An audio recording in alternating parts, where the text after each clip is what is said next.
I have friends of mine whose wedding I celebrated and whose first child I baptized, and they were trying for a second child because they wanted their son to have a sibling, someone to grow up with, a playmate and a confidant, if you will. They didn't feel right for him to be an only child. So in their zeal of trying,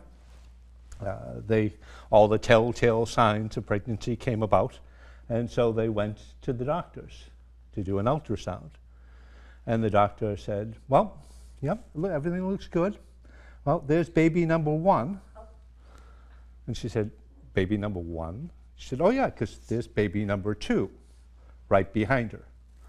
So talk about an instant family. They went from 1 to 3 pretty quickly. To say they were surprised would be an understatement. So all their plans of 2 children now had to be, multiplied, had to be exponentially, greatened, because of the fact that now there's this other mouth to feed, this other child to house and to take care of. And to say that Joseph was surprised to hear about Mary, to find out about Mary, probably was a bit of an understatement. And, he had every legal right to do what he did, to divorce her quietly under Mosaic law. Yet, through the angel, it was found out that this child was special. This child was the one. This child would save his people from their sins, and they were to name him Jesus. And in doing so, Joseph shows an amazing amount of trust. We always talk about Mary. We always talk about the trust that Mary had in saying yes to the Lord and saying yes to the Lord throughout her life. But think of the trust that Joseph had. Joseph, who so often is the forgotten figure in the Christmas story.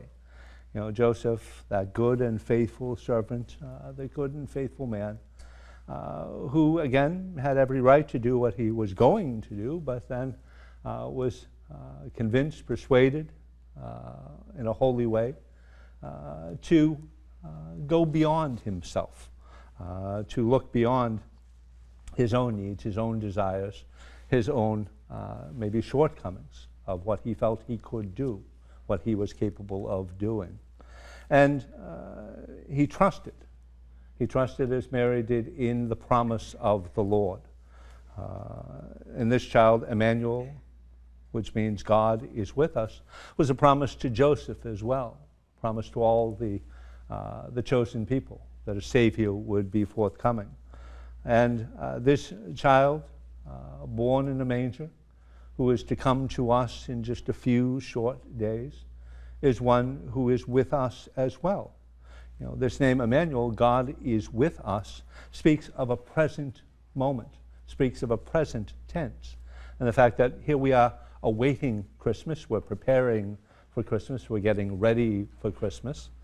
But in a way, Christmas is already here, because Jesus is always with us on our journey of faith, just as he was with Joseph, just as he was with Mary, just as he is with us as we move through our journey of faith.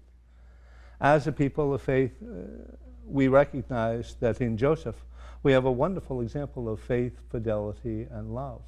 The trust that Joseph had in God's plan for him is the same trust that we're called to have in God's plan for us, whether we expect it or not. Because let's face it, there are some times when the unexpected arises. And we find ourselves, much like Joseph, somewhat unprepared, just like my friends with their second and third children. They had to kind of come up with a plan B. And in doing so, they recognized that they had to trust, that God was with them as well. And Mary and Joseph and the child Jesus form for us that perfect triumvirate, that wonderful image of the Holy Family. And in celebrating this gift of the Holy Family, we celebrate the gift of our own families of faith, our own biological families, and our own families of faith to which we are joined. As a people of faith, we come to trust that the Lord is working in our lives. We may not always understand that plan. We may not always agree with that plan at first, but through prayer, through thoughtful consideration, when we recognize that this is the path that God has for us, we would do well to be like Joseph and to trust that the Lord is with us, that God is with us, that Emmanuel, God with us, is present in this very moment of faith, even before Christmas comes upon us. May we as a people of faith have that same sense of fidelity and trust that Joseph did. May we as a people of faith come to recognize that the coming of the Christ child is a promise fulfilled for us, a promise that God would never leave us abandoned, that he would send us his Son, and he is always with us.